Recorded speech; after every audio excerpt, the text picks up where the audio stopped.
Roughly 2.5 billion people watch two young boys walk side by side down a London road. They're crying, as are the many thousands of people watching from the side of the road. Light bulb, I know what this is.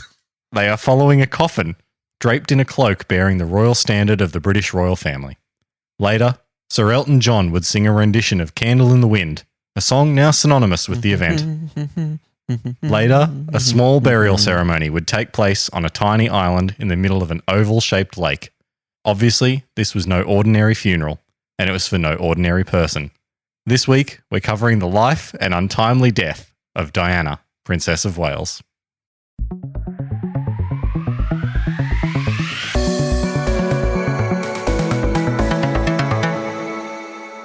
Seems to me that you lived your life like a candle in the wind. Never knowing. Elton did a better job than us. Of course. Welcome back, boy. It's Elton John. Welcome. Hey. Hello. Get comfortable, Ollie. Oh, Ollie. We've got an audience today. Ollie is sitting on the couch with us. Ollie, my cat. Not some random person. How you doing, boy? Yeah, good boy. How are you? Yeah, I'm all right. This is a heavy topic. You're way heavier than I thought. I was like, ooh, let's get some like royal family trash. Nah, it's Again, we're super topical. You know. We're just hitting the topics 2 months late. Would we do that with the Olympics as well? We were a bit. Yeah, we did the Olympics about 6 months late. I tried to do the space one, and then that thing never happened. Still hasn't happened yet. Still not. 14th of November now. 14th of November is the launch date now. That'll be about my episode, won't it? Yeah, because that'll be about 2 weeks. Yep. Yeah. So, well, can't wait for that to be scrubbed again. It's in the middle of the day when I could watch it, so that'll probably not happen. But yeah, this episode is suggested by Bree, who has actually been listening to most of the episodes of our podcast. Oh, really? Yeah, she's been working backwards. So she's up to the Olympics now. The quality's getting worse and worse. It is getting worse, yeah. You know, the best thing that she told me was that she listened to the second part of the Titanic one first. Didn't recognize that anything was wrong. I hope you leave that in because that is my hand slapping my forehead. Yeah. So Bree was saying, I'd really like a shout out. So the shout out is good job. Good job listening to Titanic out of order. That's like watching Empire Strikes Back and then watching A New Hope. Yeah, you're missing some key points that explain the world there. That's like, what other classic movie where you watch the second one first and it just makes no sense? Back to the Future.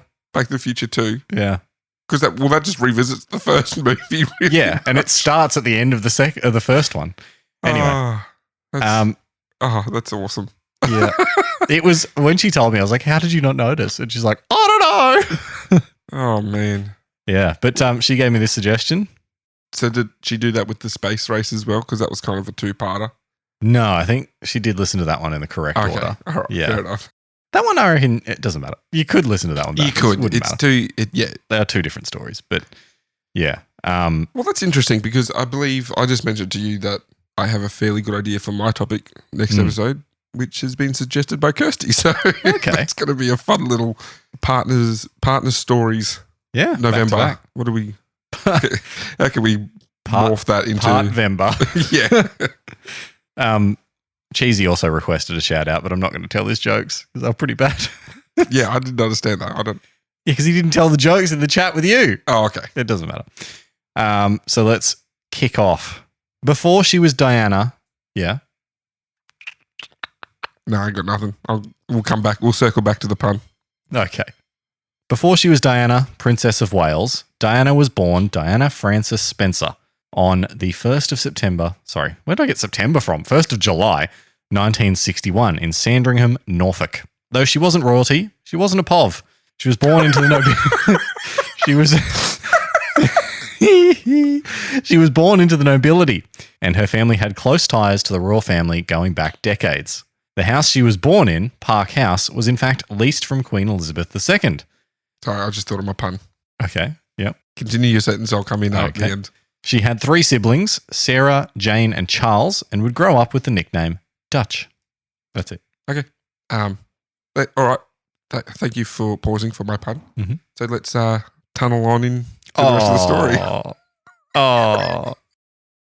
Considering the close ties between the Spencers and the Windsors, it's no surprise that the families would holiday together in Sandringham, with Diana spending time with Prince Andrew and Prince Edward. How much of the royal family did you learn doing this topic? That's it. Oh, is that it? Yeah, like surprisingly, the royal family themselves aren't like heavily involved in the story of Diana. Okay. I was just asking because for a long time I didn't even realise they had a last name. Yeah, Windsor. Yeah. Yeah. You just thought it was Queen. Yep. Well, it's Queen Elizabeth. Yeah. No, because like obviously there's a lot of Prince Charles and King like Charles. He's Prince Charles in here, but Okay, whatever. All right then. It's just our monarch. Just show some respect. Fuck him. But Whoa! British viewership. Whoa! Editing that out. So, like I said, love the king. Long live the king. Yeah, like the Queen and that they turn up a bit, but Good catch, boy. But geez, you'll still know. Yeah, other than that, the family doesn't really show up much. Okay. So, the holidaying with the Windsors.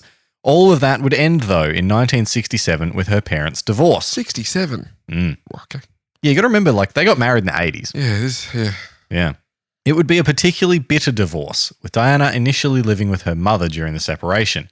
However, her father would eventually win custody of Diana. While both parents would remarry, Diana's relationship with her mother-in-law would be terrible.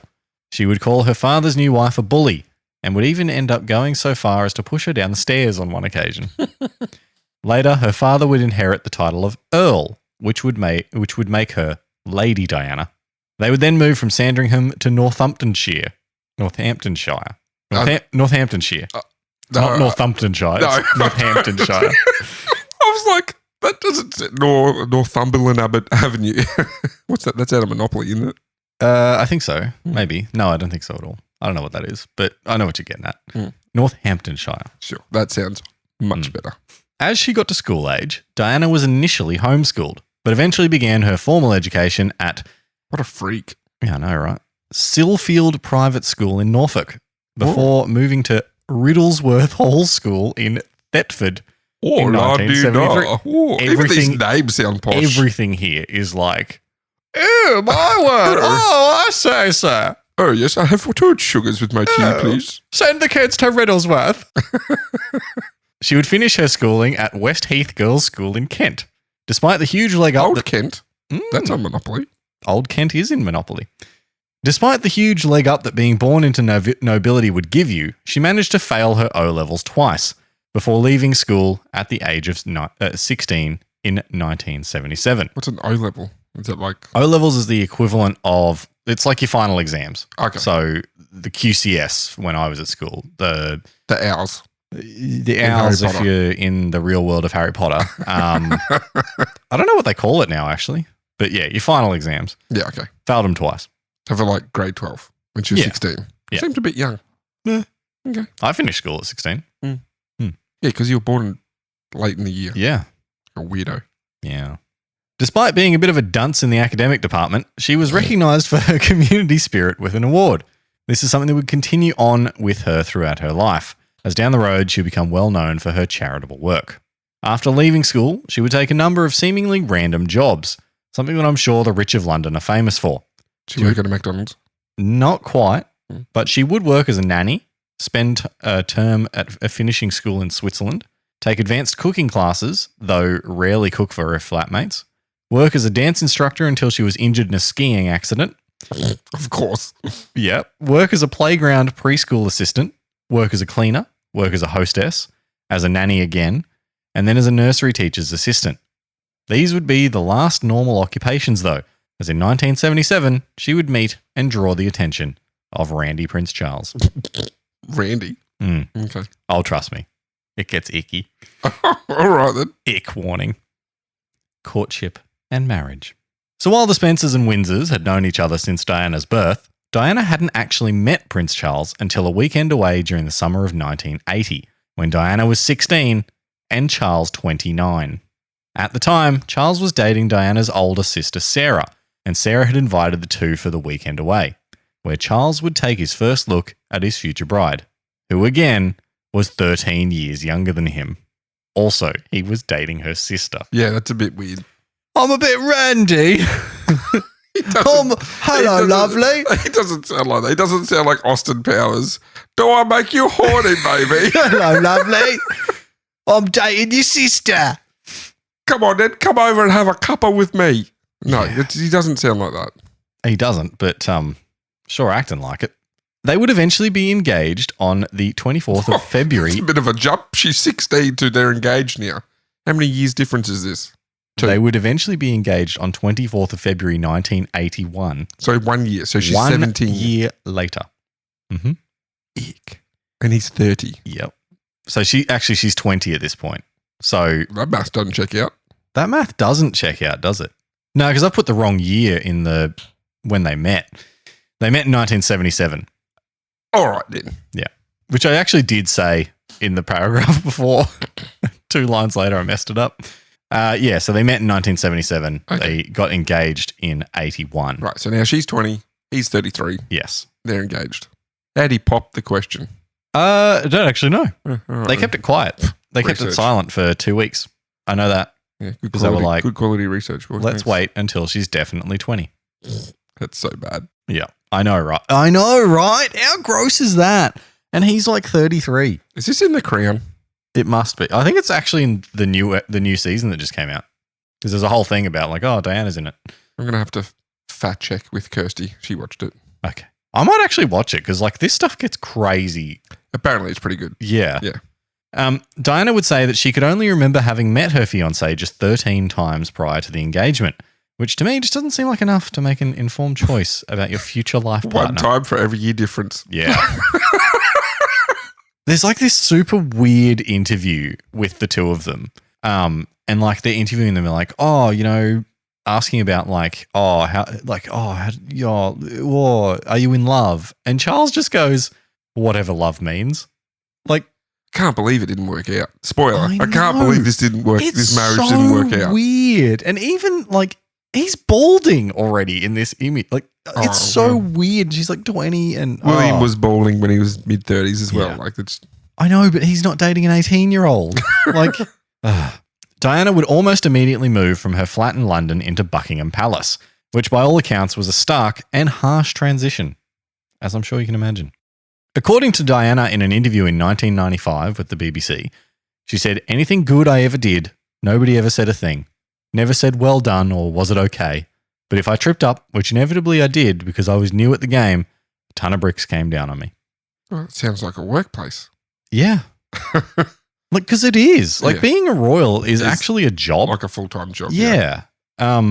Obviously a very good job, but like, you actually have to kind of be on all the time.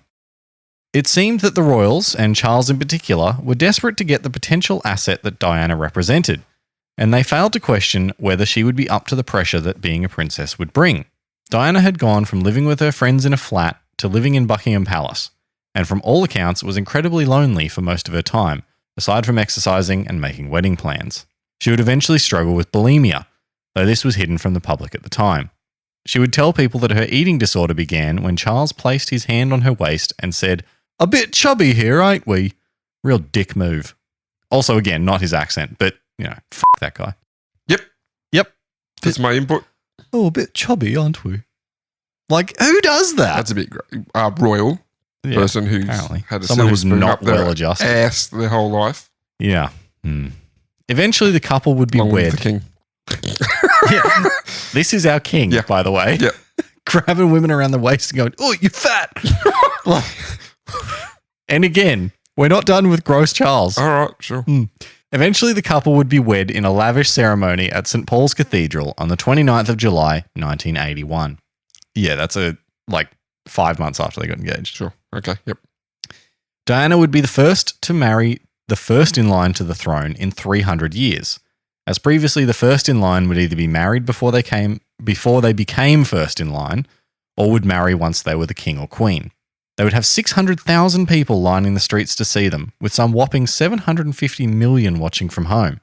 Diana would wear a dress with a whopping 25-foot train.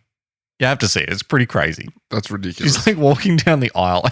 This 25-foot piece of material's dragging behind her. It's Just imagine it being ridiculous. so heavy, her head's like permanently like back. Just like She's got people like dragging it at the neck.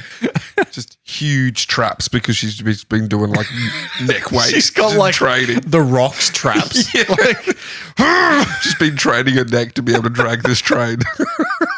Just like swollen the neck and nowhere else. I love that. It wouldn't take long for Diana to fall pregnant. I know we're late. I'm sorry for being so late, but that was massive. That was a big Control one. yourself, boy. I Come was on. trying. Sorry, Cheesy. Sorry, everyone. That was Cheesy's the other one that complains about it. Everyone else seems okay. If you're complaining about it, hit us up on social media at Cheeky Tales Pod. So Diana falls pregnant, with a pregnancy announced on the 5th of November of the same year. Prince William would be born on the 21st of June, 1982. You realise that's like 41 years ago to the day of we're recording. It's the 5th of November. Oh, there you go. History. 41? Yeah, 41. I did quick math. 1981, yeah. Prince William would be born on the 21st of June, 1982. Bang. You have a coffee or something. Jeez, boy, come on. Oh, I should. Should I slap you? Prince William would be born on 21st of June 1982 and would almost immediately be taken on a tour of Australia and New Zealand. Later, Diana would have Prince Harry on the 15th of September 1984. About 3 years later. 2 years later. Quick maths. Diana would give her children a better understanding of the world than most royals, choosing their school, clothing, and planning their outings herself, and driving them to school as well, all of which was outside the norm for a member of the royal family. It actually seems pretty odd for a royal to actually do anything with their kids. Yeah. Like most of the time it's like, off to the nannies. Yeah, well, that's how you don't end up with people who go, a little bit chubby. A little bit chubby, Yeah. aren't we? Again, it gets worse. Okay. While publicly the couple seemed to be doing well, it was very obvious to those who knew them that things were not good. And 5 years into their relationship, it became clear that the two were heading down the path to divorce. Big no-no for royals. While we can be sure that the 13-year difference in their age would be causing issues, it was actually the fact that neither of them could keep it in their pants that caused the biggest issue. Here we go. Mm-hmm.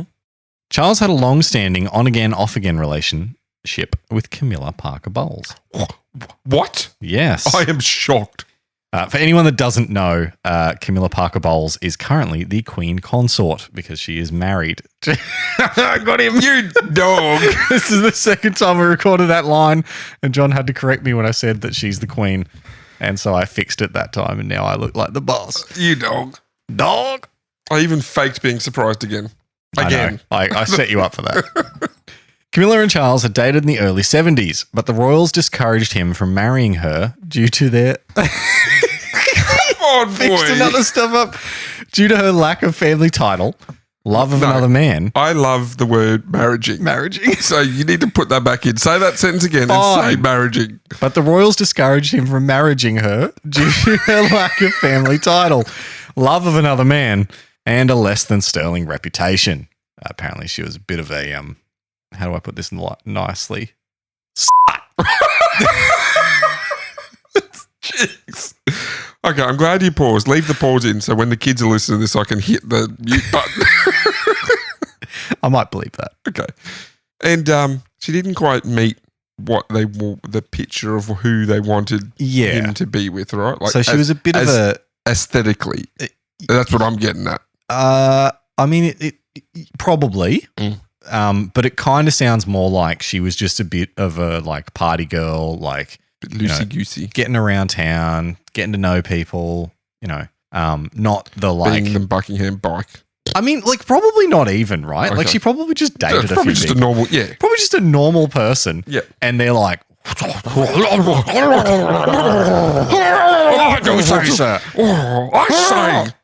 say, good sir. the way she grabbed that oyster fork? Something stupid like that. She didn't raise her pinky when she had her tea. Yeah, the British are... Oh, God, this is going to be a good episode. British are sticklers like that.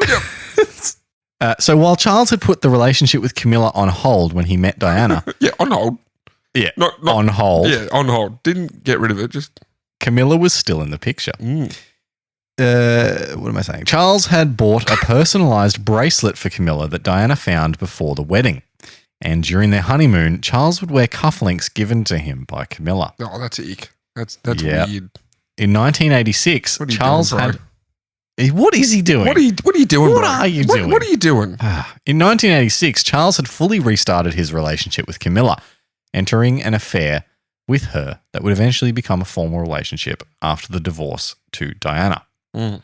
In the more icky of things that we've heard in this podcast, Charles had some tapes of phone calls to Camilla leaked from during his time married to Diana, in which he says, and I quote, he wished he lived in her knickers. Gross. I wish I lived in your knickers, baby. Yeah. It's back to Austin Powers. I want to live in your knickers. Oh. That is our king saying that he wished he lived in a girl's knickers. Yep. It's just, I mean, if it's because they're so posh. Yeah. But they're trying to say something disgusting and it just comes out. It's actually way better if you say it in the posh accent. Oh, I do say I wish I lived in your knickers. Yeah, but if like a regular person was to say that, it wouldn't sound as bad because it's just... I disagree. No, you're being... I disagree, boy. You're being filthy, but because they're trying to put a posh spin on it, it makes it sound so icky. John, if I heard a tape of you saying, I wish I lived in your knickers to someone, I'd be upset. I wouldn't say it that way, though, because I'm not trying to put a posh spin on it. It's just so gross. It is. I said, yes, it is gross, but because of the upper class, like this, the spin on it, it just makes it ick. Yeah. It's proper gross, but yeah. Diana wasn't exactly a saint in this area either, having a few reported affairs at the same time, notably with a Major James Hewitt, who had been the family's riding instructor in the past. I'll bet you he was. Oh. I'll bet you he was the riding instructor. I'll teach you how to ride, baby, I bet he taught her how to ride for sure. Kids are not listening to this episode. Talking about horses, obviously. Yep. I bet you he was a stallion. I had to have a break there. Diana had also been linked to a number of other men during this time and even had tapes of her speaking with a James Gilby released to the public around the same time as Charles Knickers tape. The Knickers tape. Knickergate. Through the next few years, the public would become very aware of the issues between the couple as it had become clear that they were very uncomfortable being around each other. In 1989, Diana would even confront Camilla at a party for Camilla's sister, though it's said that Camilla stood her ground, telling Diana, "You've got everything you ever wanted. All the men in the world fall in love with you, and you've got 2 beautiful children. What more do you want?" What? Okay, so I Googled. Oh, here we go. Charles Knickers tape to try and get the audio. The first result back is, what was the tampon gate scandal? What? Okay. And here's why the Crown is covering it. Wow. Okay. I think we need to watch The Crown. I think we need to watch Cheeky Tales watch along. The truth behind Prince Charles and Camilla's infamous X-rated tampon. That's the title. This is from 16. What? This is only 16 hours ago, this article as well. Wow. Maybe we are topical. It was one of the most embarrassing scandals the British royal family has ever had to endure. Camilla Gate, also known as Tampon Gate. And 33 years on, the controversy will be revisited on Netflix, The Crown's 5th season. So we are quite topical. We are always hitting the topical stuff, I guess. Oh. Hang on, where is it? I'm trying to find. I want to live in your knickers. Okay. The recordings. Why were the recordings, which were actually made 4 years before the leak, also referred to as Tampon Gate? Well, that's because Charles told Camilla he wanted to be her tampon. Oh! That's a worse way of what you just said. Why? This is what he actually said. Do you want to do a radio play like we did for the disappearance of Frederick? Sure. I've got a transcript. Yeah. I'll read the transcript. Okay. Charles. I don't want to do that accent. Oh, God. I'll just live inside your trousers or something. It would be much easier. Oh. Camilla. What are you going to turn into? A pair of knickers? you're going to come back as a pair of knickers, Charles. Or, God forbid, a Tampax. Just my luck. Like, it's not just that it's Prince Charles. It's that it's so gross. Yeah, so that's the kind of gross stuff that was going on in their relationship at this time. But Diana has confronted Camilla at this party for Camilla's sister. Sorry, that's where we were. Yep. Yeah, and Camilla stood her ground, said to Diana, "You've got everything you ever wanted. All the men in the world fall in love with you, and you've got 2 beautiful children. What more do you want?" And Diana would reply, "For you to back off, bitch." Yeah, Diana would reply, "I want my husband." So, I think I remember that, actually. I don't remember it, but John was there. No. Yep. What year was this? That was 1989. Yeah, as a 3-year-old. Yep. What's going on here? Let me sort out all your problems, Royals. Where's that guy that wants to be in knickers? Come down here. Hezbollah. I'm just like a little Hezbollah. Come down here. Slap. What are you thinking? Bringing up Hezbollah. Okay. Not a fan. Violent little fella, isn't he? Yeah. It's just not cool. It's a very bad role model. In 1992, it would be announced to the public by the Prime Minister that the couple had had an amicable separation. Over the next few years, the couple would live separately, and the royal family would attempt to mend the issues between them, but this was all in vain. In the end, the tipping point would come when Diana did an interview with the BBC in 1995. She would drop bombshell after bombshell, saying things like, "Well, there were 3 of us in this marriage, so it was a bit crowded." Another quote. I actually think I do remember that quote. Yep. You would have seen that a bunch. Yep.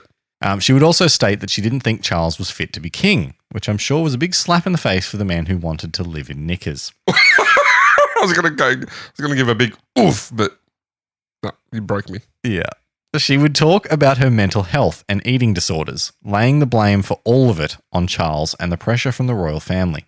Later, it would be revealed that the interviewer, Martin Bashir, had tricked Diana into giving the interview, forging documents and using a graphic artist to make fake accounts and checks to make it seem as though the Spencers had put constant surveillance on Diana. A 2021 inquiry, so just last year, into the actions of the BBC found that they had failed to appropriately investigate and punish Bashir for his actions, leading to the BBC issuing an apology for their actions. Considering that's pretty dog. Yeah, considering what happened to Diana, that really doesn't seem enough, you know. And after that interview, the Queen would request the couple divorce formally, which would eventually be completed on the 28th of August, 1996. So yeah, this guy, he got forgers to forge documents to say things that Diana didn't know, showed them to her brother, and then her brother was like, "Yeah, no, they've got this stuff. Like, you should probably go speak and get your piece get out." her story out. Yeah. That's real dog. Yeah, and at the time, the BBC knew, and they were just kind of like, "Yeah, whatever," you know, trying to get the story. Yeah, they wanted the dirt. Yeah.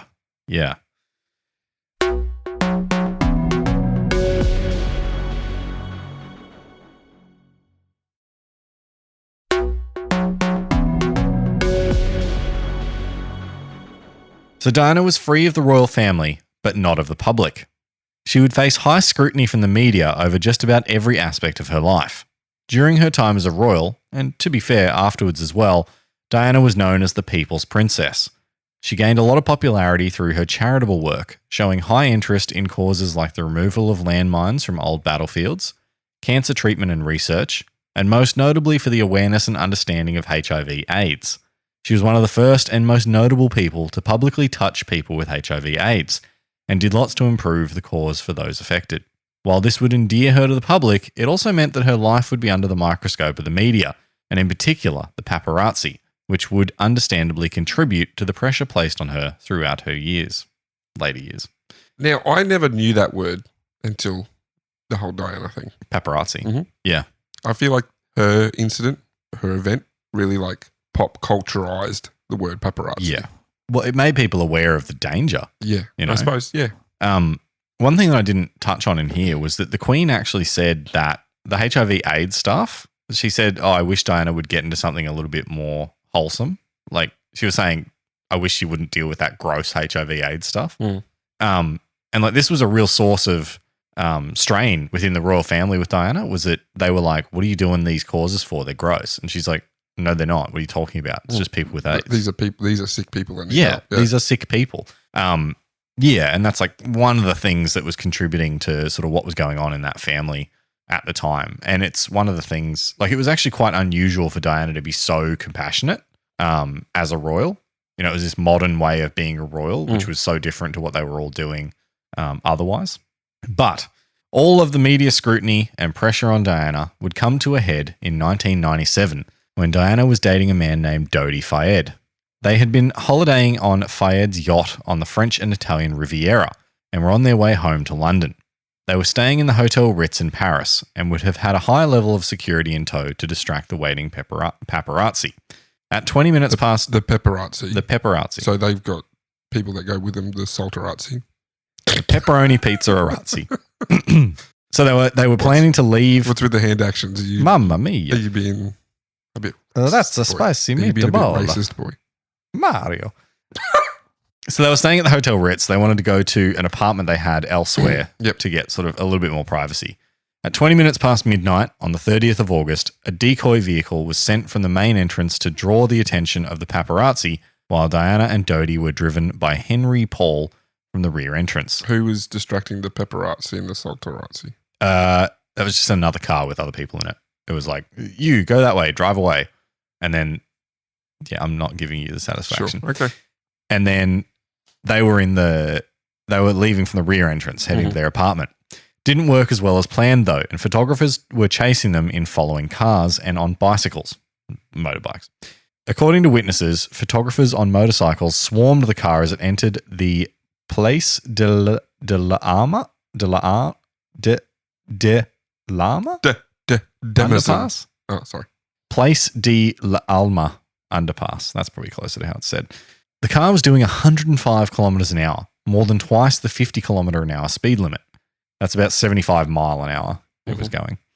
At 23 minutes past midnight, Henry Paul lost control of the car, striking a passing white Fiat before colliding head-on with a concrete pillar, spinning and hitting the wall of the tunnel with the rear of the car. Nobody inside the car was wearing a seatbelt. Not good. Photographers would be the first on the scene.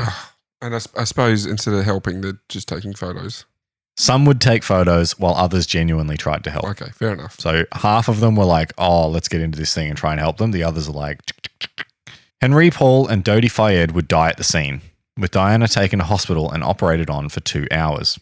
It would all be in vain, though, and Diana would pass away in the early hours of the morning. As I said earlier, 2.5 billion people would tune in to watch Diana's funeral. The world would mourn the loss of the princess. It would be a monumental moment in British history, with people to this day talking of the events that happened during the funeral. So it was 98? 97. 97. You were 5? I would have been 4 and a few months when this happened. I was 11. I have very vague memory of it. I have a vague memory of being in the backseat of Mum and Dad's car. Just coming down road near your, like coming down North Station Road. Yep. Before that turn. And then coming onto the radio. So that was in the morning time in London. So there would have been afternoon here. Yeah. Yeah, I have a vague memory of being in the backseat of the car when it came over the radio and like Mum and Dad being like, what? Me not fully understanding, but knowing. This is one of those moments that like people go, do you remember where you were? Yeah. You know, it's like this, 9/11, maybe the Bali bombings. There's like a few. If you go back a little bit further, Challenger, like, you know, a couple of, like there's only a few events in time where everyone's like, where were you? Yeah, it could be a false memory, but I have a memory of being in the backseat of Mum and Dad's car. I have vague memory of watching bits of it on news coverage. Yeah. As you can imagine, there were some heart-wrenching scenes, including close-ups of the stoic members of the royal family, many of whom were criticised for what people perceived as a lack of compassion. Following the funeral, the conspiracy theories started to flow, as the public started to develop their own theories, and the media did what they could to stoke the flames of conspiracy. The Metropolitan Police would launch Operation Paget to investigate the theories, with 175 being investigated in total. 175 theories. 175 individual theories. Was aliens one of the theories? I can't say for sure that it wasn't. 175 has to be. Surely someone was like, aliens killed her. Yep. We're going to cover 4. The 4 most like popular. Okay, sure. Number 1, Henri Paul was paid to kill her. Oh, please, no.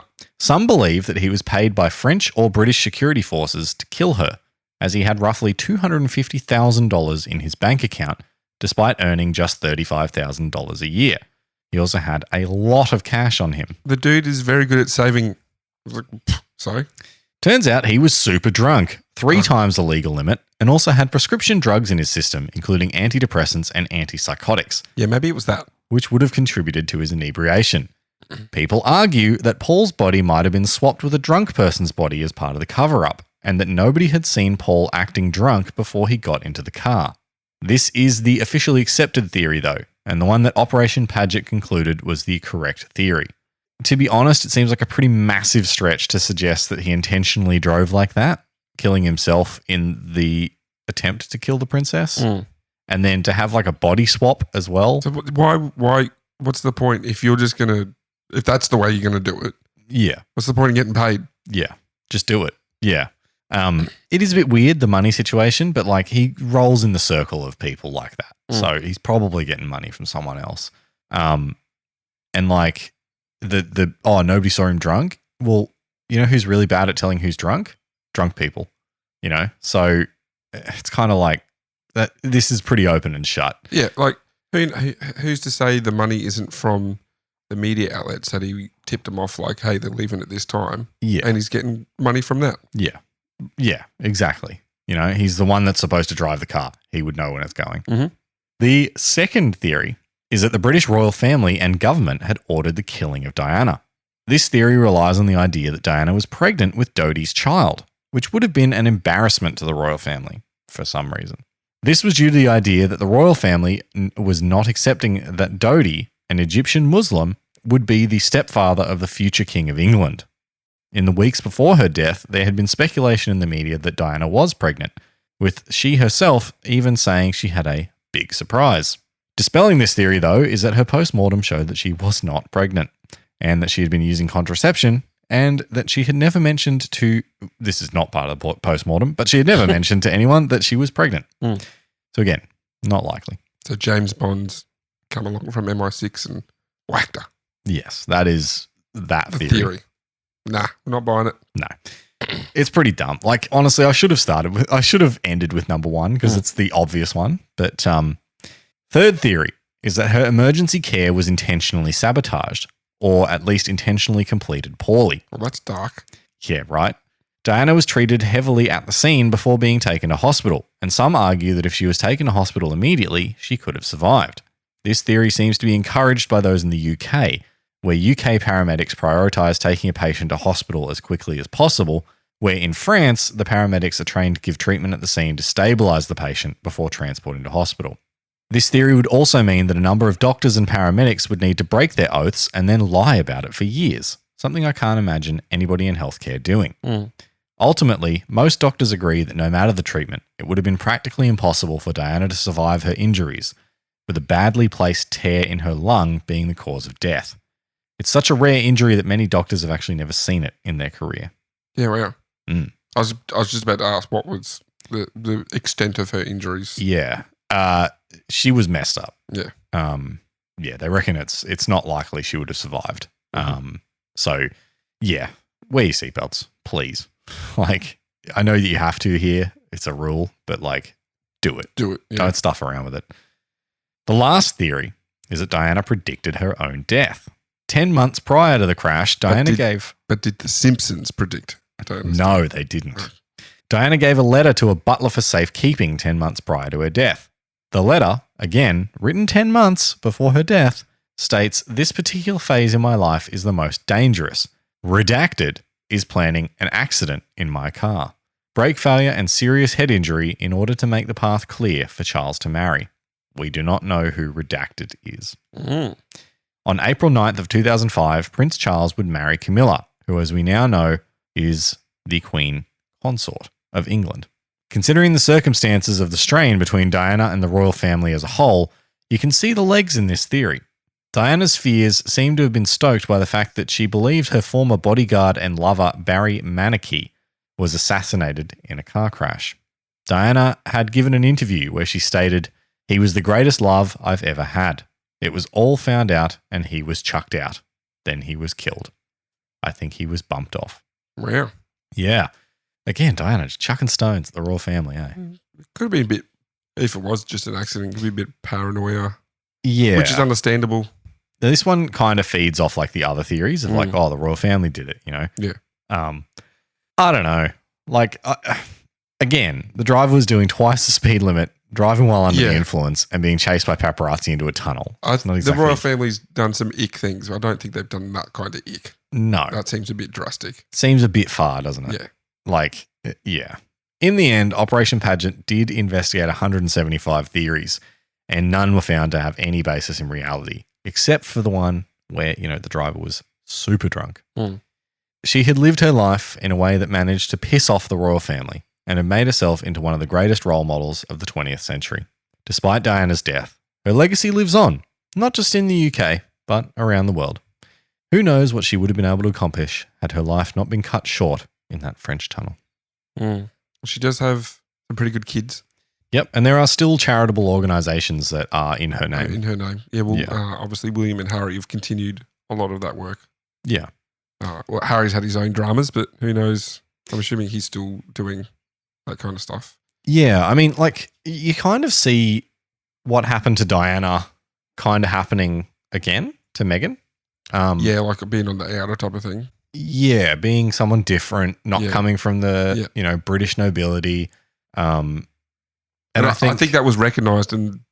Well, that's why Harry and Meghan left, yeah, right? They kind of backed off from it, yeah. But like the British media are still doing the same stuff 20, 30 years later, you know, like attacking someone, you know, just not smart.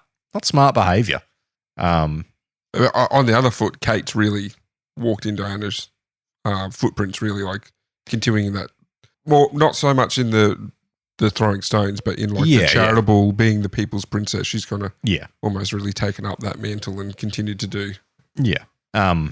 I don't really Listen care. to us royals. I don't really care about the royals. You've done a whole episode on them though. Yeah, because it's interesting. Yeah, okay, fair enough. But whatever. Who cares? Republic, monarch, who cares? Doesn't matter to me. Won't change anything. Not really. Anyway, that's it. That's Diana. Go watch season 5 of The Crown. Yep. Not a sponsorship. You'll get hit us up, Netflix. Go watch Austin Powers. All 3 of them. Yep, fair enough. Yeah, baby. Yeah. I want to live in... No, I don't know what that was. I want to live in your knickers, baby. That's what I was getting at. Do I make you horny? I want to live in your knickers, baby. Yeah, groovy. Oh, that's demonetized. Yeah, anyway, hope you enjoyed this episode, especially Brie. Thanks again for suggesting it. If you would like to have your say on what your favourite gross Charles comment was, hit us up on @CheekyTalesPod on Facebook, Instagram and Twitter. We post some supplemental content there as well, like images. This time we'll probably have a close-up of gross Charles. So get on there, give us a like, give us a subscribe, and share the podcast to your friends. It would be lovely to get it out there. We have had a fair few listens lately, and it would be nice to continue that and get it going, get it out there, spread it. Get on there and let us know on the socials how much Aaron's yawns annoy you. Yeah, or if you appreciate them, maybe I'm in touch with the common man. Common man yawn. Not royals. Not royals. Not icky royals. You ever seen George Royal? That wasn't a sentence that I meant to say. I need to get to bed. I meant to say, have you ever seen Charles yawn? I said George Royal. It's been a long day. All right, we'll be back. Let's wrap this up. Back in a fortnight time with my episode, and I'm going to drop a little teaser.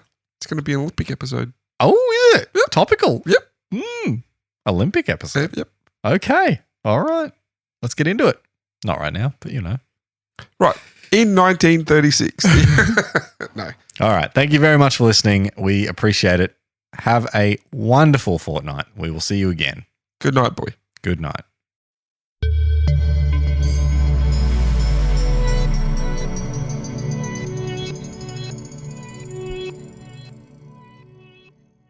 Little bit.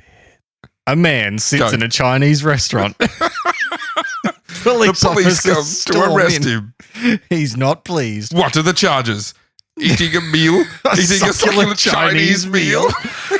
He's charged with eating a succulent Chinese meal. The police officers know their judo well. They want to take his flaccid penis. This is so bad if people don't know what we're referencing.